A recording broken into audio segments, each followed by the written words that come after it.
When I look back at the work that I've done in Soul Purpose and having to make time for rehearsals and thinking, do we really have to do this again? I also have to think of times such as in Cleveland, Ohio, when we performed for a congregation.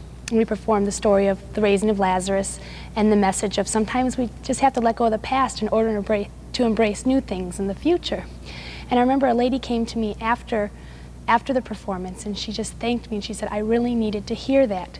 She said that she had been a member of that congregation for almost all her life, and the following day she was moving to Florida, and that she's been struggling with this, and it meant so much to look at it in another way, and to know that we got to do that. We got to bring that message to her, show that we did have a reason for doing it again, and that we did have a purpose. Purpose. What's life all about? The quest for meaning and truth are common to all of us. Students, teachers, doctors, artists, lawyers, laborers, we all ask big questions about life. What you are about to see is the process of exploration turning into purpose. Prepare another bowl glazed for use at the fire. Rubbed round with olive oil, a clove of garlic pressed into the surface. Place the mixture in the new bowl, press down, sprinkle with breadcrumbs, pat in, and cover it with a damp cloth. Esther wipes her hands and brushes off her apron. She picks up her casserole and goes out her front door to the village street, down 4 or 5 houses and across. She stops at a doorway. Mary? Mary? Martha? Martha? Red-eyed Mary comes to the door. Oh, Mary, I knew you'd be having all sorts of company these days, some folks even from a distance out of town, and I knew how things get short. I just wanted to bring over a little something here to help out. You can set it by the fire to warm and just use it whenever you happen to need it.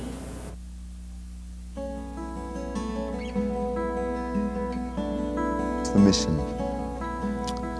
Well, I think first and primary it's to spread the word of God, but in doing so it's to take a gospel message, to take the word of God and to bring it home to where people live, to bring it home to where people live in their hearts, to where they live in their daily lives, in their places of work, in their families, in their relationships with other people, to bring something from God's house so that they could take it home to their own houses.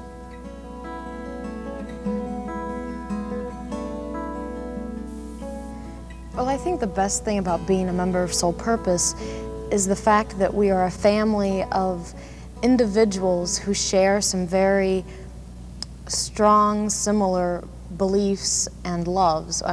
The love for the theater, the love for performance, the dedication and discipline of working together and rehearsing and creating something and sharing that work with others.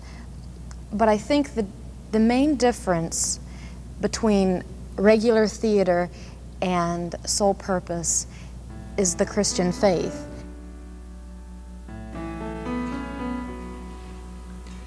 Hello, I'm John Stephen Paul, professor of theater here at Valparaiso University. A few years ago, I became involved in a very interesting project, which we call Soul Purpose. It enabled us to bring together service to the church with the art of the theater. And from this rather simple idea, we've developed a valuable tool for preaching the gospel of Christ crucified. We take traditional sermons and turn them into plays and preach them in such a way that we bring the message out among the people, as if to an audience. You've heard from some of our actors telling you how they feel about the work of Soul Purpose, and you've seen a segment of the play. Now I'd like you to hear from Pastor David Kehret, who's a campus pastor here at VU, telling you about the story that eventually we turned into the play. The idea behind this story came into my mind rather unexpectedly about 3 days before I had to preach on the story of the raising of Lazarus, as I sat here in the chapel for an organ recital. The story of Jesus raising Lazarus is a very familiar story. In John's telling of it, we follow with Jesus and his disciples from some distance out of town as they get the news about Lazarus' death and then arrive in Bethany, and we follow through to the point where Lazarus is raised, and then the story goes on elsewhere. What I wanted to do was to sneak us into Bethany early so that we could get a sense of the grief and the loss that was being experienced by the family and friends there, and then stay in Bethany after the raising of Lazarus so that we could get a sense of the celebration and exuberance that would have been there with this restoration to life. That way we could tie in with our own experiences into what was happening in the story, and on a feeling level could contrast for ourselves the difference between the death and the restoration to life, setting the stage, therefore, for the theme of the story, which is that before there can be a restoration or newness or renewal, there has to be death of some type.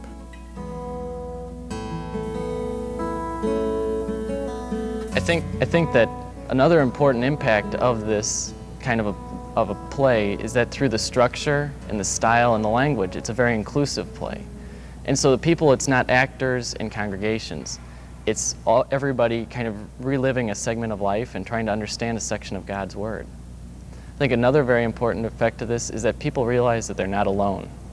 They see that other people have the same emotions and fears, trials, suffering, and all of that other people have, and so through that they can express the things that they've been struggling with, and by seeing it in a play.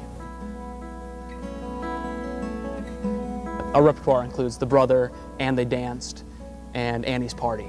The Brother is the story of the prodigal son, taken from the Bible, but we have updated it to modern times. It's set on a ranch in Wyoming. The prodigal son, who has been away for 3 years, hasn't told his father or his brother where in the world he's been, suddenly comes home one day. He comes home to die. The prodigal son has AIDS in this story.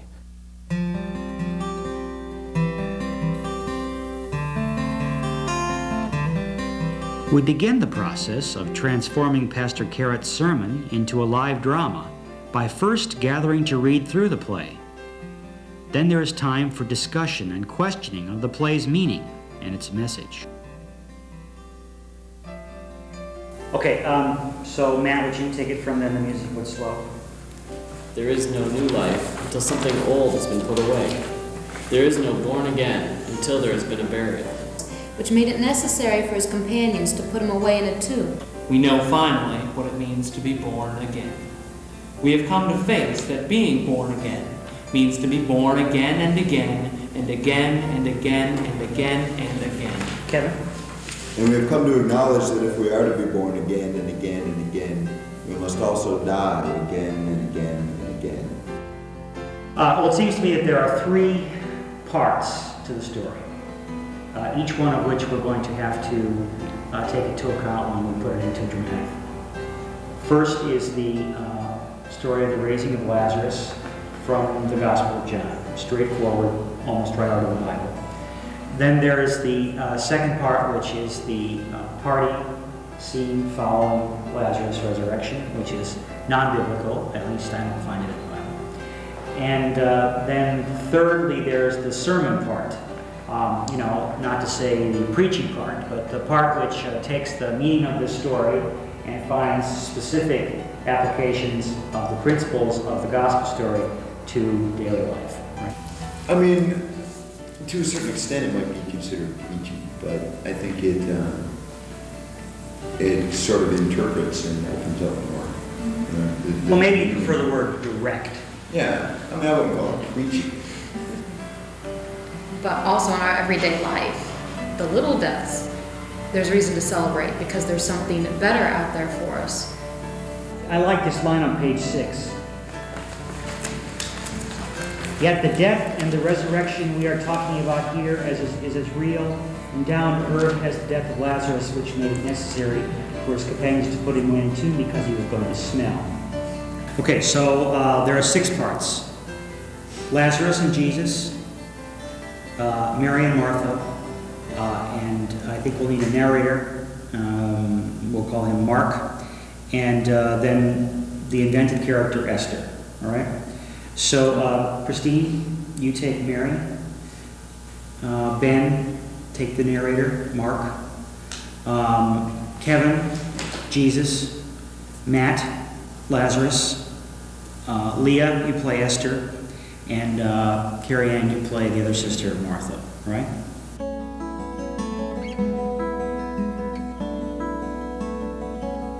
We look at a script as both actors and as Christians, and we look at it for basically the same thing, for a faith story, for its characters, and how we can put that story into a life on stage or in our everyday life. And approaching a story that way, you have to find the characters and the dialogue and the story from something such as the Bible or maybe a family reunion. And you have to put that in today, and you have to put that into yourself and get to know those characters and get to know each other as those characters. So you're in two worlds. You're in the world of the script and you're in the world of the actor community. As a theater professor at a Christian university, what I find good about Soul Purpose is it connects the art of acting and the art of theater with something larger, something have to do with faith, with expressions of faith. I mean, I believe that theater is a very important and significant and meaningful art form in and of itself, but I find the connection between theater and faith to be especially important here at this university. It's something we should be doing. That's why we've introduced Soul Purpose into our departmental program. And now, Soul Purpose's live performance of And They Danced.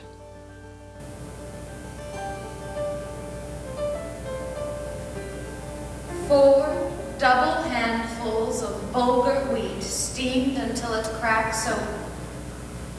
A measure of flour, a pinch of salt, a pinch of dried herbs rubbed together and sprinkled into the mixture. 1 egg, beaten.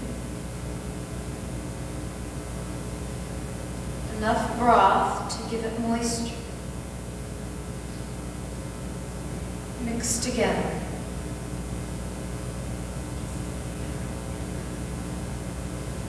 Prepare another bowl. Glazed for use by the fire. Rub around with olive oil. Press a clove of garlic into the surface. Place first mixture into the new bowl. Firm down. Sprinkle breadcrumbs over the top. Pat in. Place a damp towel overboard. Esther wipes off her hands and brushes off her apron. She picks up the casserole and goes out her front door into the village street. There she walks down 4 or 5 houses and across. She stops at a door. Mary? Martha? Oh, Mary, I knew you'd be having all sorts of company these days. Some folks even from a distance out of town.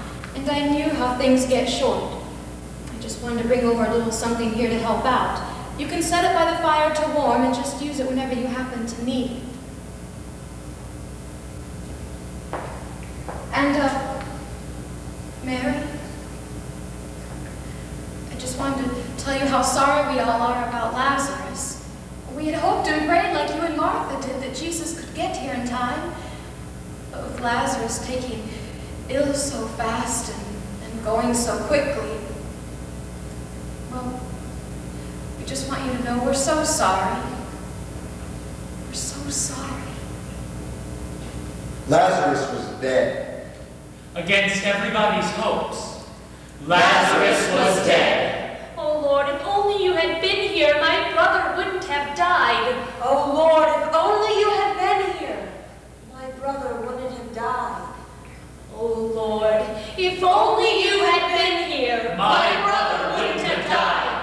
But Jesus had not been there. Blame the Palestinian postal system. The donkeys were slow. The cart broke down hard. Word had gotten through to Jesus, and Jesus. Okay, let's be honest.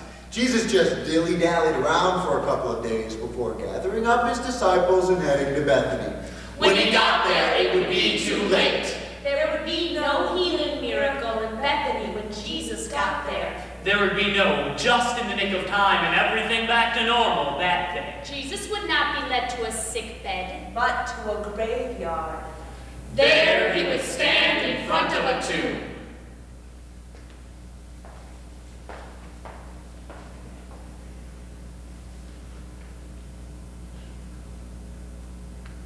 Father, I know that you listen to me.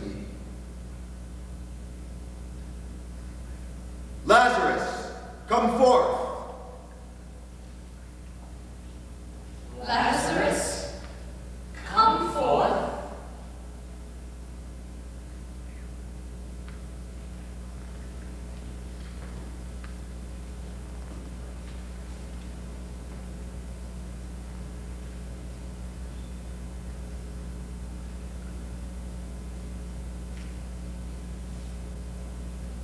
Suddenly, there would erupt in that graveyard the greatest gift unwrapping the world has ever seen. Funeral smells, grave clothes torn and ripped, pulled this way and that. Poor Lazarus, blinking his eyes in the bright lights. His face smothered with tears and kisses and hugs from his sisters and everybody around. Yelping and screaming and crying and shouting all at the same time. And suddenly Lazarus would find himself lifted up on strong shoulders. With Mary and Martha tagging out behind as they start on the way out of the cemetery. And the funeral procession in reverse would make its way from the cemetery back to town. Along the way, a couple of young men are going off to the side, down over a hill, down to a flock of sheep. And they're getting the biggest ewe they can find and butchering the ewe and cleaning her out there in the village and bringing her back into the village. Just as the fire that someone else had started in the village square was dying down to very hot coals. Now, they're putting a lamb on a spit on a rack And starting to burn it over the fire. In short order, this village would be transformed. Esther would be coming out of her house, wondering. What in the world is going on? And she would soon know. And every passerby would know. Tables, chairs, and benches out of every house and down from the side streets, filling the village square. And food, trays and trays of food. Now Esther's funeral casserole Would be the centerpiece for the head table. Now. The lamb would be done. And the wineskins would come out. And everybody eat and drink and laugh and cry and talk until they had their fill. And when the sun dipped down farther below the horizon, another transformation would begin to take place in the village. Torches would be brought out and placed on the fronts of houses. 40, 50 torches there flickering around the village square. And the tables and benches would all be pulled back off to the side.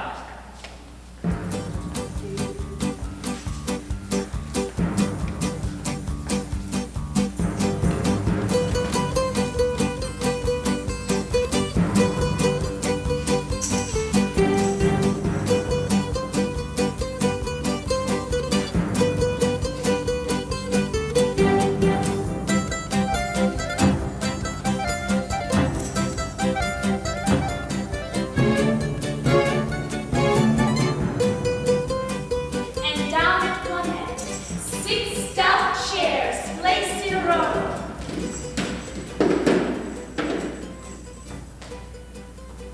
And in from the shadows would come musicians. Dulcimer, Harp, 2 flutes, A tambourine. A drum. The women would grab the children and bring them to the side where they would find a place to sit. And the men would step forward onto the village street.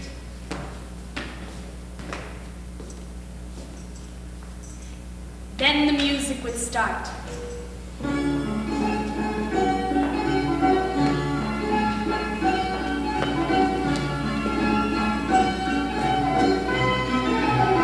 And the men would begin to dance.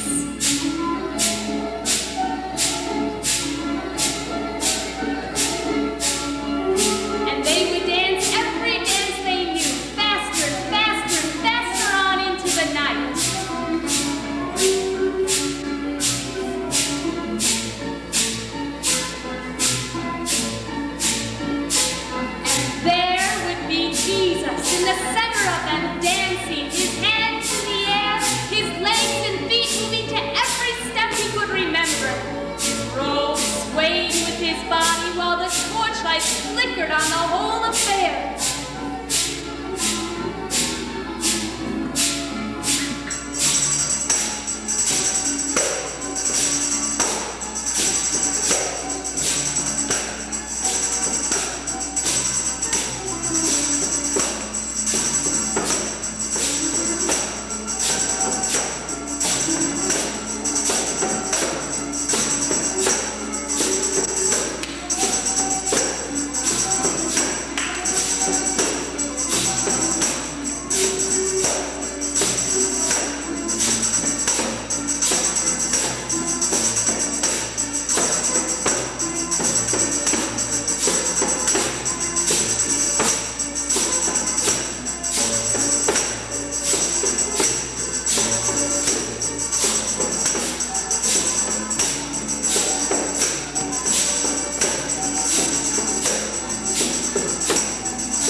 Just for a moment.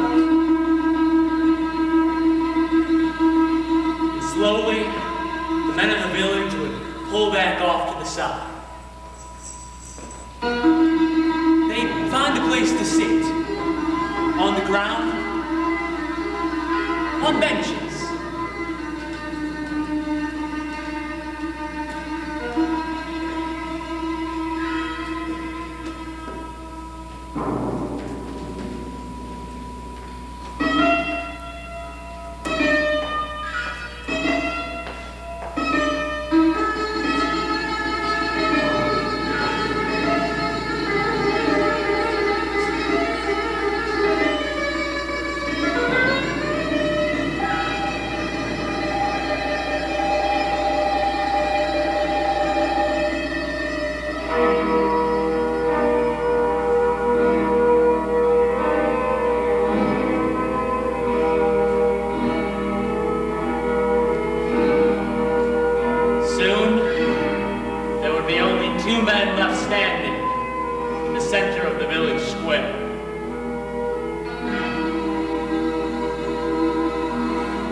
But none of that could have happened. Remember this so you never forget it. None of that could have been at all possible. Mark this indelibly in your memory. None of that could have happened. Except first, Lazarus had died.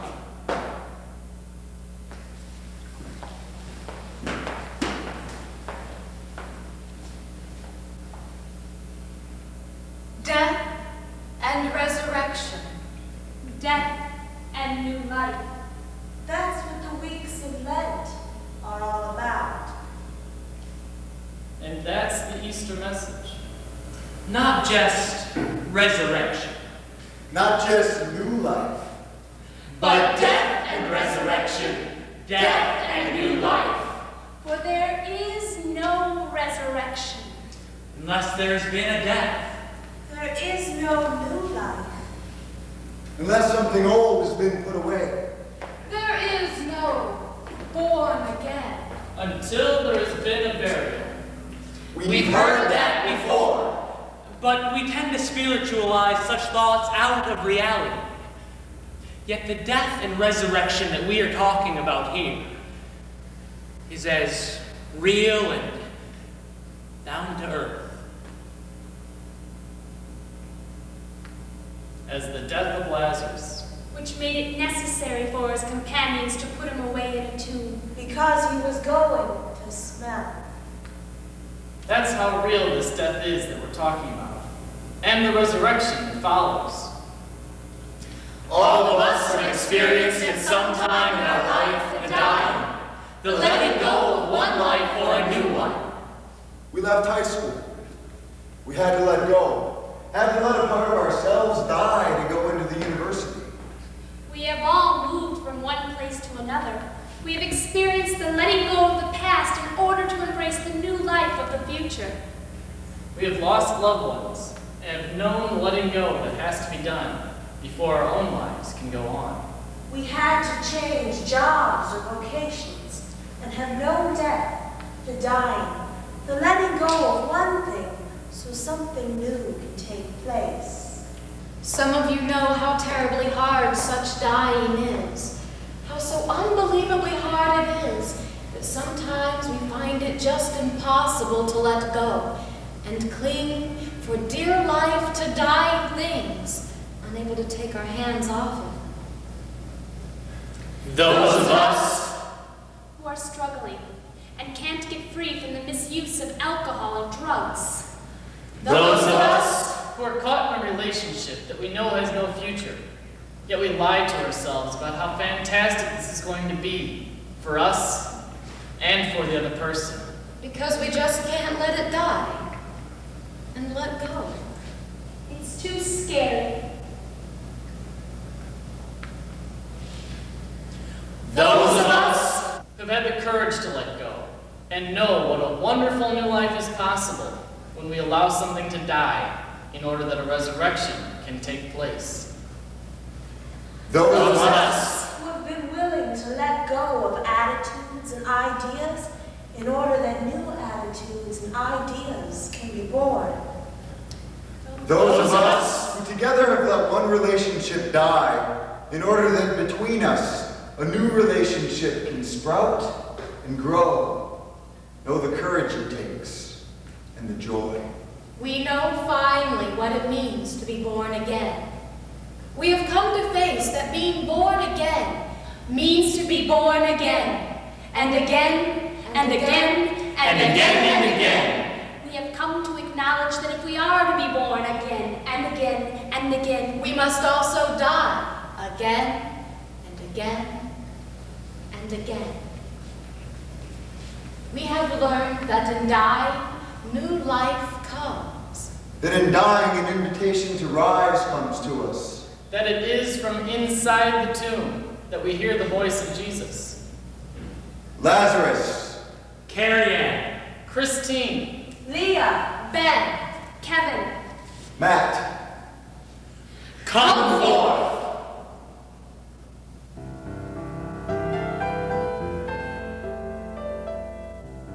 The message of death and resurrection, of putting away the old so new life can be born. These are themes which ring true across time and culture. Our experience with Soul Purpose has been positive, and we hope that yours and your drama troops will be positive too.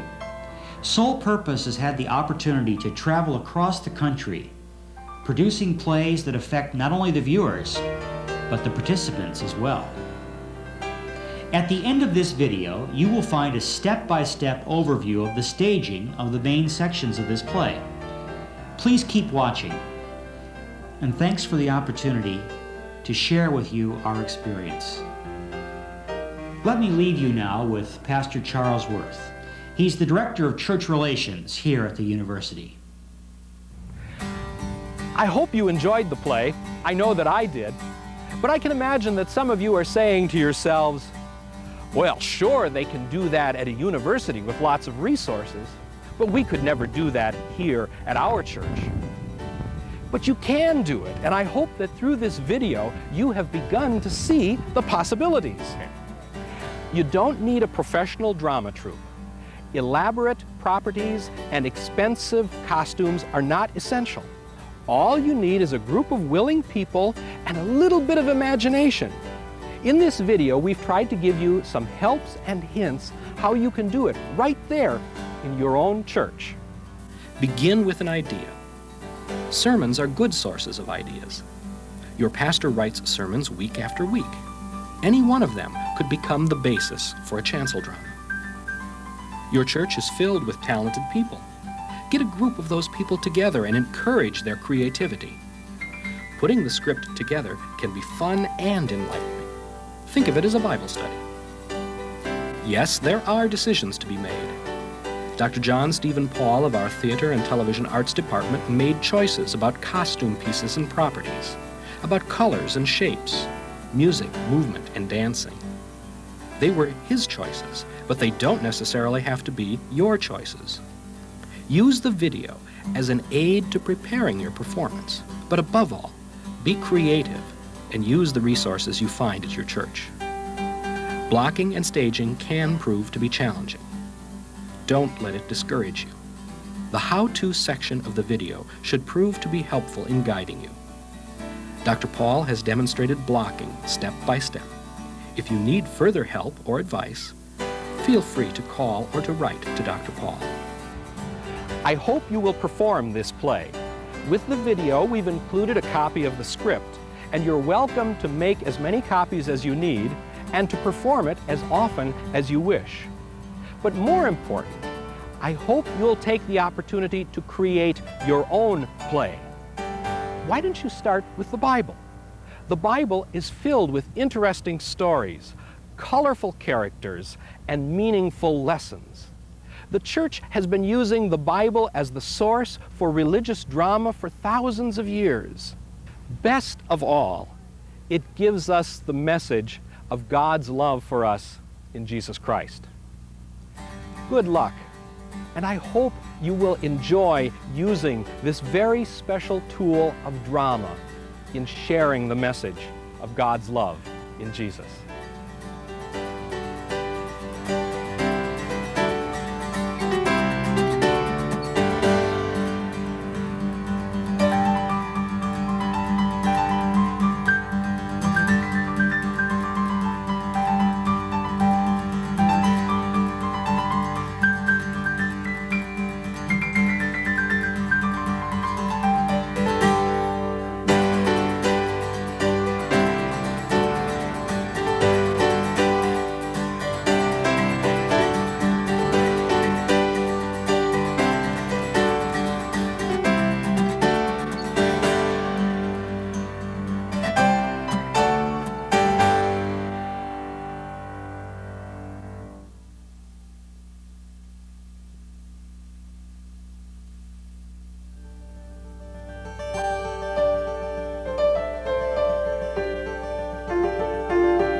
Now we're going to put the actors in their positions. And we've assigned their roles, and we'll start at the back of the stage, or what in theater language we call the upstage area. Kevin, come on out here. Kevin's playing Jesus, and we're going to put him upstage center. Okay, and he'll make a note of that in his script. You notice that we now have the pages put into a three-ring binder and to make them into a kind of script. Okay, and next to Jesus then we'll put Lazarus on one side. So Matt, would you take your position on stage right there? Stage right. That's good, on the lower step, right. Okay, and Ben, stage left, lower step. Okay, and then the first scene is really about the making of this funeral meal for Lazarus's funeral, okay? And so the key character in this scene is Esther. And so we'll put Esther right here in the center, Leah. Okay, and flanking her on two sides, we'll put Lazarus's sisters, Mary and Martha. So Carrie Ann, if you would come over here. We'll get kind of a formal, symmetrical arrangement here. So if you'll stand sort of, that's good. And Christine, flanking this way. Okay. Now, Leah, take a step down. And I guess Christine and Carrie Ann in a little bit. One step in. Okay. Now, you might just imagine that these 6 actors are standing in your church, perhaps by your altar. Okay? You can sort of see how this arrangement would work. Now we'll begin at the best place to begin, which is at the beginning, with Esther making her casserole for the funeral meal. Okay, Leah, would you start? 4 double handfuls of vulgar wheat steamed until it cracks open. A measure of flour, a pinch of salt. Esther wipes off her hands and brushes off her apron. There she walks down 4 or 5 houses and across. Okay. All right, now, on the word walks, start your walk. You don't have much space here. Sometimes when you're in a rehearsal room, you have to collapse the space. You may have more room, actually, where you're going to perform it. But we've had, in this relatively small room, we've had to make it a little bit smaller. So when Leah makes her cross here, it's going to be shorter. Okay, so make that cross down. On the cue word walks. Take it again. Yeah, to the tape. And take your line again. She walks down. There she walks down 4 or 5 houses and across. She stops at a door. Mary? Okay. Mary and Martha, let's take that. Let's use that for the cue. Mary, Martha, and then start your cross down here. Go ahead, Leah, right there. Mary. Mary? Martha? Oh, Mary, I knew you'd be having all sorts of company these days. Some folks even from a distance out of town. And I knew how things get short. Could you just angle in a little bit more, just on the diagonal? Okay, you're not looking at her, you're looking that way. You're looking that way, all right? Okay, Leah, now, at the end of that line, give the casserole to Mary. Okay, and then turn up to your left as if to go home. As she leaves, then Mary gives the casserole to Martha. And Martha puts it on an imaginary table to her left. And at that point, you've decided you're going to say one more thing, you come back down. Yeah, there, that's good. Just a step, just a step. Good, thank you. Okay, that's the end of the first scene of the play. The objective of that scene is to establish the characters and their relationships and to make the major point of the play, which is Lazarus was dead.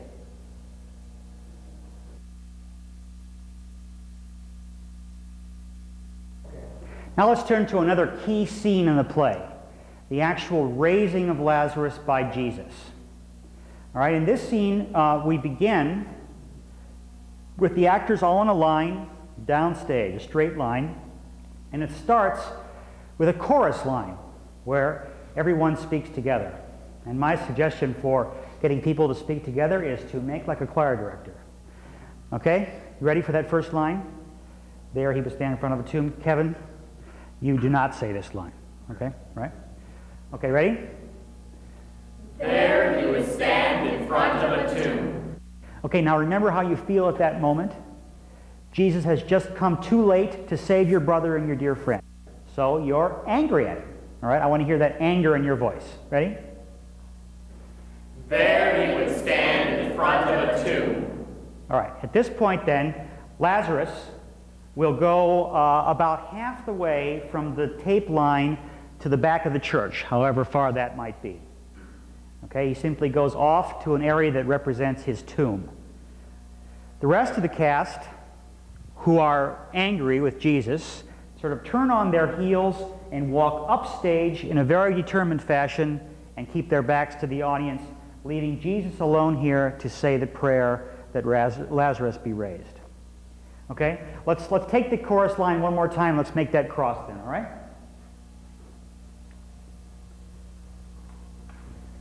There he would stand in front of a tomb.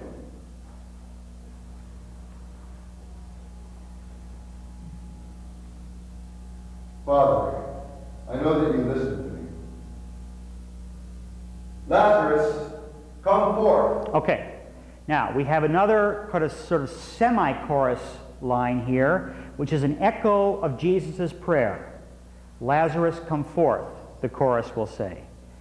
And the feelings that come through in this line are a mixture of hope and deep skepticism and disbelief and maybe even a little bit of fear. After all, here's a man being raised from the dead. All right, give him that line again, Kevin, your prayer line. Let's hear the echo from the chorus, and you're going to turn back toward Lazarus' tomb as you say the line, okay? From Father. From Father. Father, I know that you listen to me. Lazarus, come forth. Lazarus, come forth. Now Lazarus will come back into the scene. And Jesus moves upstage.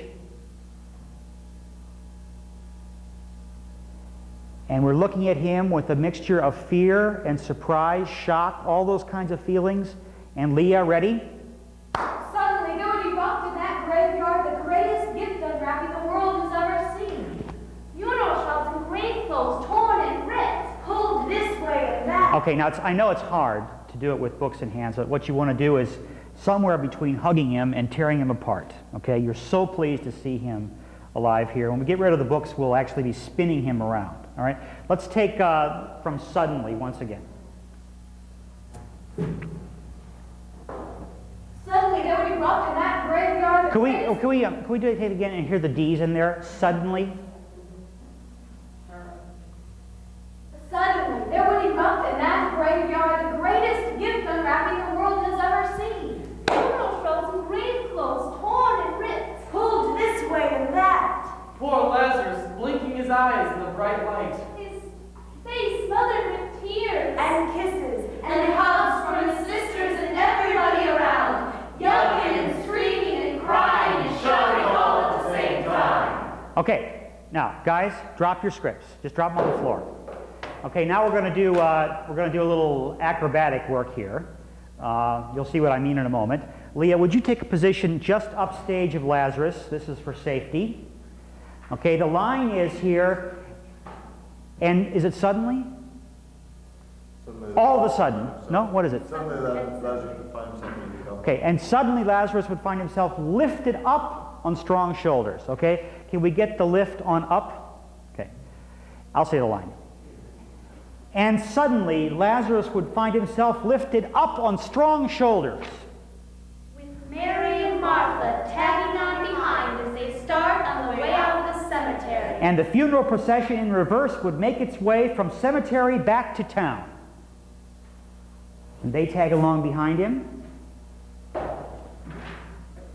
Okay, that's the scene about the raising of Lazarus.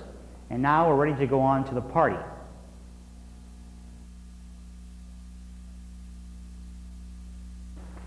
Okay, now I'd like to show you a very different kind of scene from this play.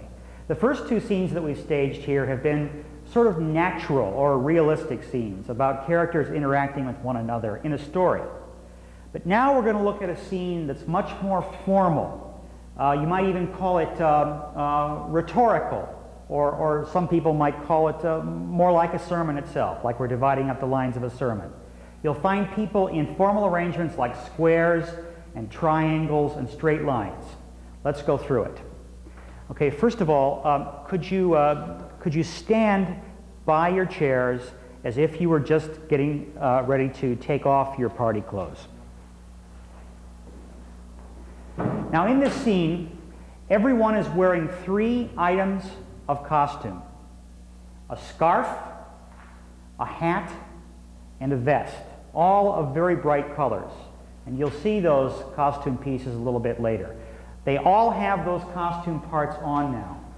Those costumes were the ones they wore to the great party to celebrate Lazarus' resurrection from the dead. Now we're going to tell the actors here to take off those 3 costume parts as they proceed through this scene. So we're at Death and Resurrection on page 11, right? And let's do the taking off of the clothing quite in exaggerated fashion, and just drop it down in front of you. Don't try to get it to any one of the chairs. Death and resurrection. Death and new life. That's what the leaf weeks of Lent are about. And that's the message of Easter. Okay, but there's a problem here. There's a problem here I have to interrupt. We're all in profile. That's not going to work, right? Okay, so Ben, just come out a little bit this way. Okay, because we need to be facing the congregation, right? Unless something old has been put away. Very important line for the meaning of the play. You can take that cross extreme down right, and you can say the line to us on the cross. But we tend to spiritualize such thoughts out of reality.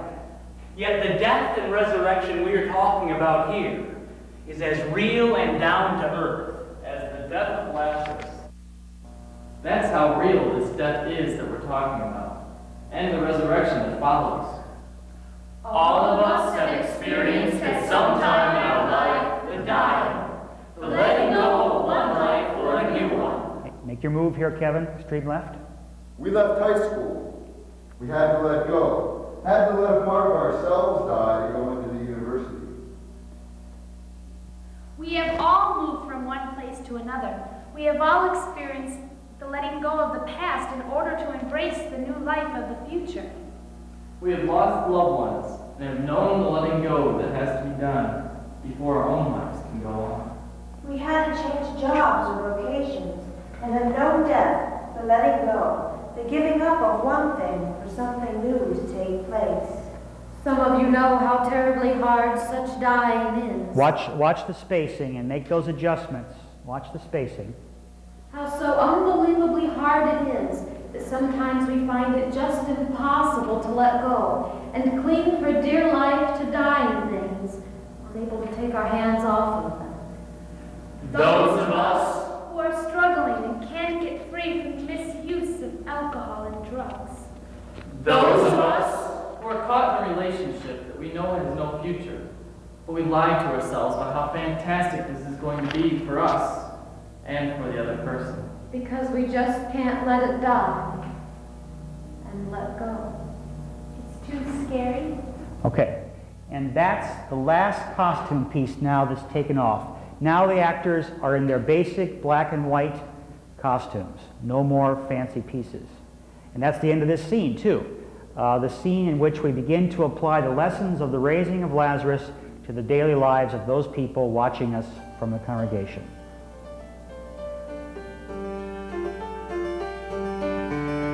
Thank you.